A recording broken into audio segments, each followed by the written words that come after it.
Welcome to the Tech Egg. Don't get scrambled. Enjoy the video. You start by adding Merlin to Chrome and signing in. This ties the extension to your GPT access, so prompts return accurate results. Once installed, make sure permissions for tabs and storage are granted so Merlin can read page context.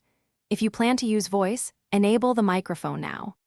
This initial step is about connecting accounts and capabilities. Do it before testing features, so Merlin can access the web pages and your prompt history immediately. Next, configure Merlin's default so responses fit your workflow. Choose model, temperature, and token limits to balance creativity and length. Once done, add custom prompts or snippets for tasks you repeat. This saves time and keeps replies consistent.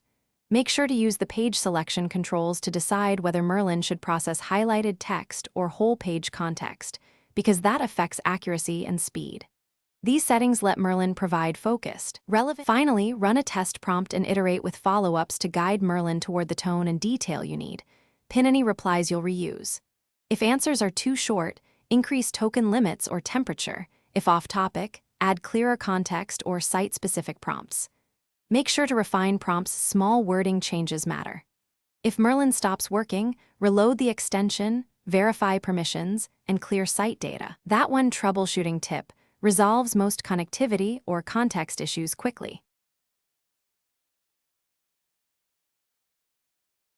Thanks for watching. Consider subscribing if I helped unscramble your problems.